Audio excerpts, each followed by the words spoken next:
Olá pessoal, tudo bem? Hoje, nosso programa vai tratar do magistério. É um programa especial para o magistério superior, para o magistério em geral. E eu tenho o grande prazer de ter como entrevistado hoje uma grande figura que está no magistério ininterruptamente desde 1960. Sabe quem é? Com vocês, professor Edivaldo Boaventura, ex-juiz do trabalho, professor de diversas áreas, com PhD, doutorado, o homem é o cara. Professor Edivaldo, que prazer enorme recebê-lo no nosso Papeando com Pamplona. Ok, o prazer maior é meu, né? De estar aqui com você, que eu admiro muito. A amizade com Pamplona é o oposto. Ela subiu de filho para pai. Isso. As outras geralmente foram de pai para filho. Exato. Ele é colega de colégio do meu filho, Daniel Boaventura. Hoje o maior título que eu tenho é ser pai de Daniel Boaventura. É como eu sou apresentado, compreendeu? De maneira que essa amizade sempre dizia, Daniel me dizia, meu pai, eu tenho um colega que é gênio, você precisa conhecer ele. Então eu fiquei curioso para conhecer o Pamplona, até que conheci, somos amigos. E que bom que vamos bater um papo. E antes de tudo, antes de começar o papo, vamos aqui e ver um VT. Roda o VT. Qual deve ser o perfil do professor de Direito na atualidade? Em primeiro lugar, o professor tem que ser instigante, tem que ser provocativo, tem que levantar mais dúvidas do que certezas. Não pode mais trazer verdades prontas e acabadas, mas tem que estar atualizado e levantar questionamentos. Esse, para mim, é o papel principal do professor hoje. O ensino do direito está defasado porque, na verdade, ainda muito baseado nos velhos livros e sem levar em conta as mudanças sociais. Então, é importante que o direito acompanhe a realidade social e não se faça segundo os velhos livros já ultrapassados. A formação de educadores e a formação de juristas sempre esteve ligada. E é importante que o direito se aprenda segundo as novas técnicas de educação.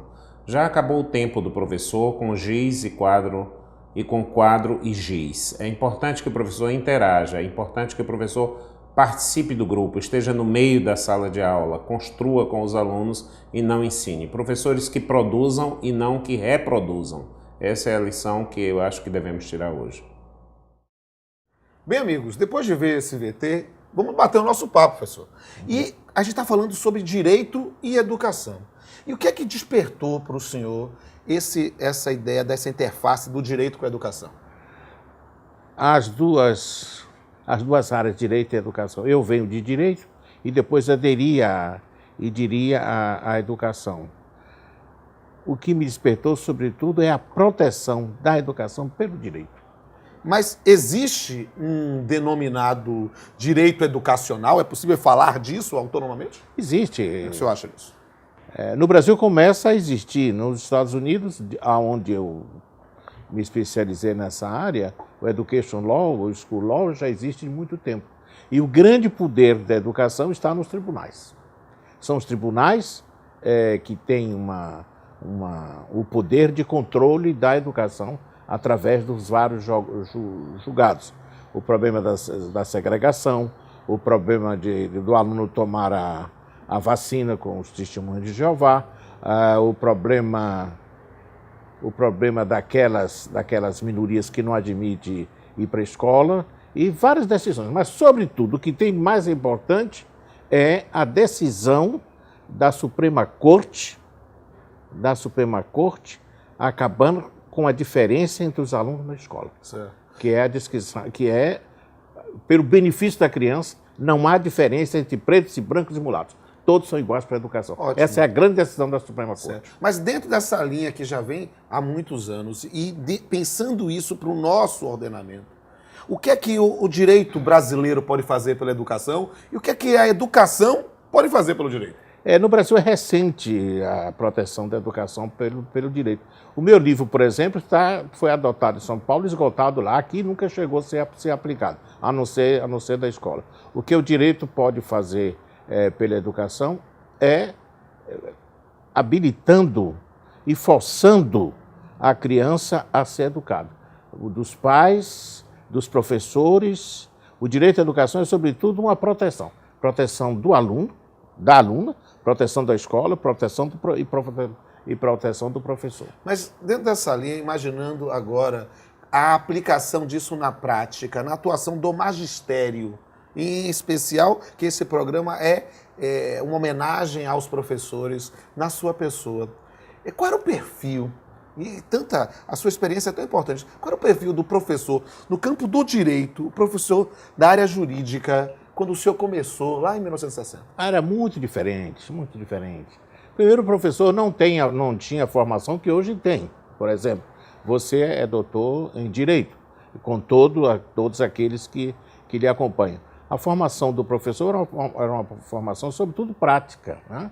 Prática, ele vinha como advogado, ele vinha como juiz, ele vinha como promotor. Hoje você tem, nas faculdades, nos cursos de direitos, professores habilitados em direito com mestrados e com doutorados em direito. Mudou muito a situação. Mas essa mudança, como é que foi essa evolução para chegar a esse perfil na contemporaneidade? Essa evolução, primeiro você tem uma revolução branca no Brasil chamada pós-graduação, certo? O Brasil definiu a pós-graduação em 1965.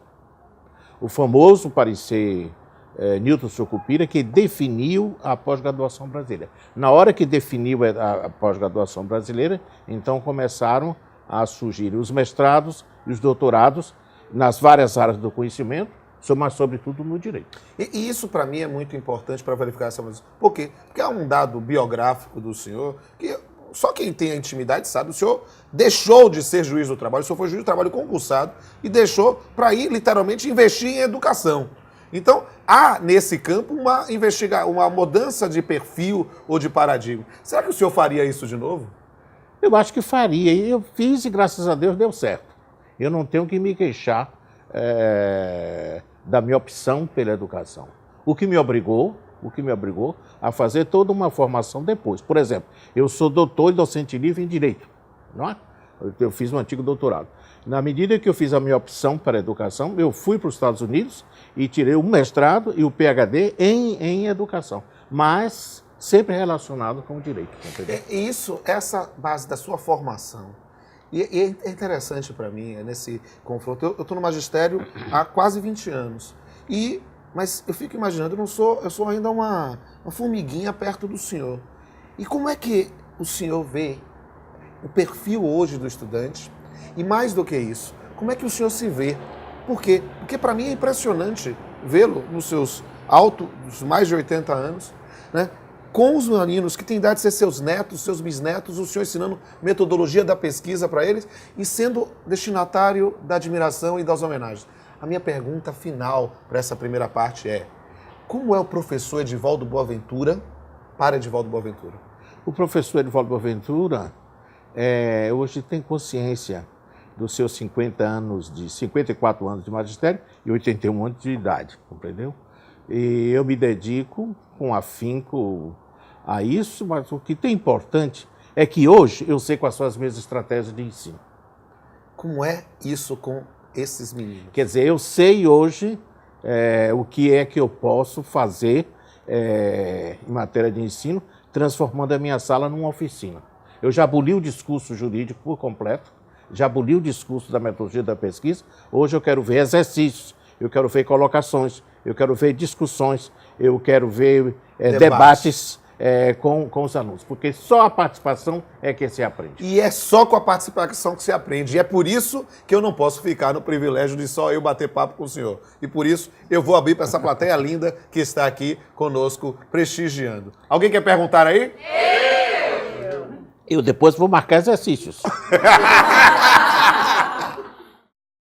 Olá, professor. Meu nome é Tilara e eu gostaria de saber como que o senhor vê a produção intelectual como complemento do magistério jurídico.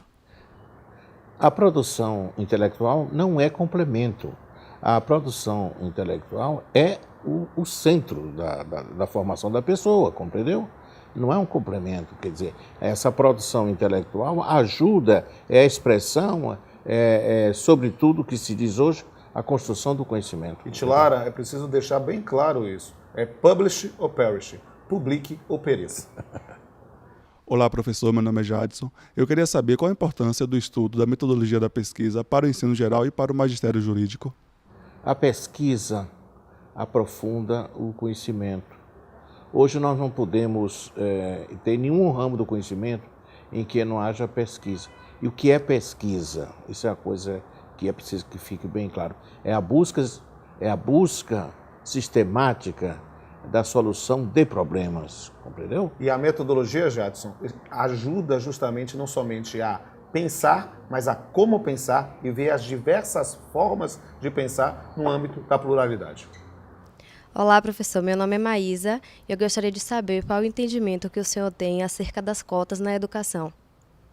Maísa, eu sou pelo princípio da igualdade de oportunidades e as cotas vêm justamente equilibrar as entradas na universidade, as entradas na escola e as entradas também no emprego. O sistema de crédito, o sistema do mérito é válido para concurso, não para a promoção das pessoas. Perfeito.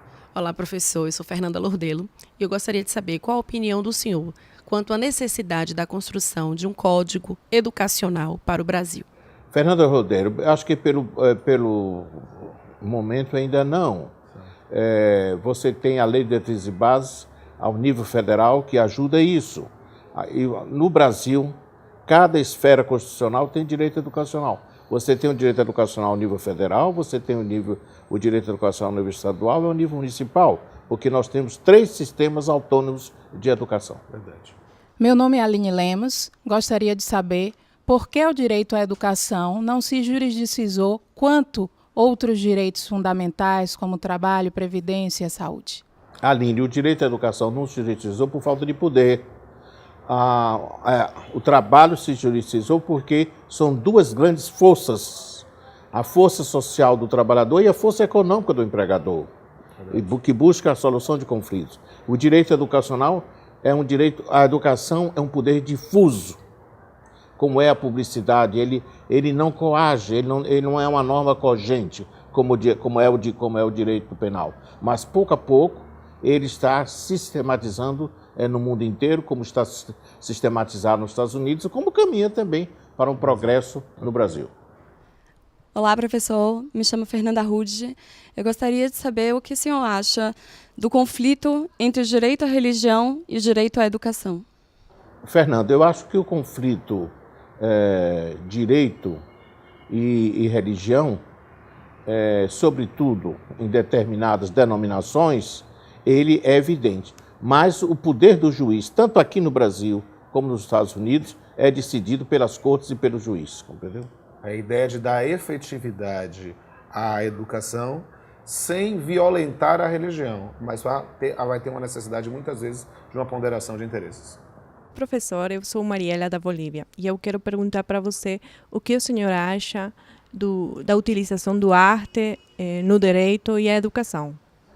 Eu acho que a arte está em todos os ramos. Por exemplo, a oratória ou a comunicação oral devia ser matéria obrigatória nas faculdades de Direito para levar ao melhor desempenho do aluno como profissional. Eu sou totalmente a favor da arte na educação. E no direito. Olá, professor. Eu sou Natália Petersen e eu gostaria de saber quais os ganhos efetivos que o senhor enxerga com a profissionalização dos professores. Natália, a profissionalização dos professores eu encaro sobretudo como a sua qualificação, certo? E hoje nós temos cada vez mais, por exigência legal da Lei de Diretrizes e Bases, todo profissional para ensinar precisa ter a pós-graduação, quer a pós-graduação lato sensu, quer a stricto sensu. Olá, professor. Eu sou Cristina Medrado. Eu gostaria de saber do senhor qual a sua posição acerca dessa educação conteudista. Cristina, isso é uma característica da educação brasileira. Nós estamos convencidos, isso vem desde a formação dos jesuítas, do tempo da colônia, que ensinando muitas coisas, entupindo a cabeça dos alunos, que se aprende absolutamente. O que nós devemos fazer é o exercício da mente, é o exercício da razão, é o exercício até da memória. Por exemplo, é preciso que os alunos saiam do curso de colégio sabendo dirigir carro.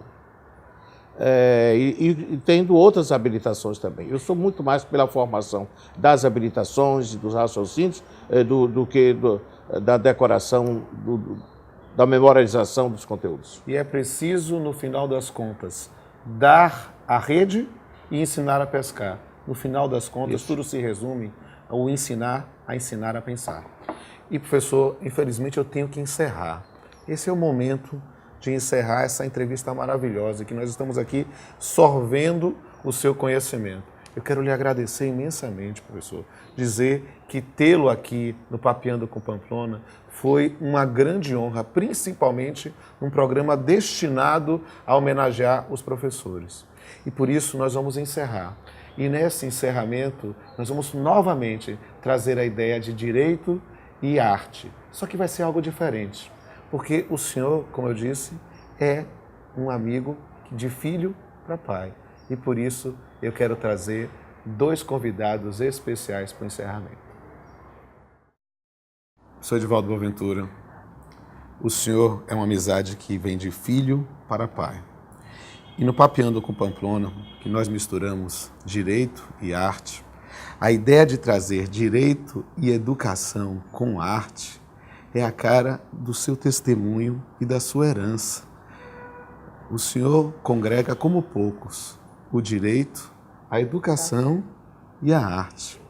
E por isso, normalmente eu termino o programa com um poema meu, recitado por mim, mas eu não vou perder a oportunidade de ter meu irmão Daniel. Recitar. Daniel. A honra é minha. A essência de ser professor, de Rodolfo Pamplona. O magistério é a parábola do semeador. Nós não desperdiçamos sementes, nós apostamos que uma delas germinará. O magistério é a consciência plena de que se tem o futuro de alguém em suas mãos e em seus ensinamentos. O magistério é o sacerdócio verdadeiro de se entregar a uma missão com a alma de criança, mesmo quando os outros não têm sequer esperança. E se ao menos um aluno, um único aluno, simplesmente sentir-se dessa forma, já terá valido a pena todo o sacrifício. Até a próxima.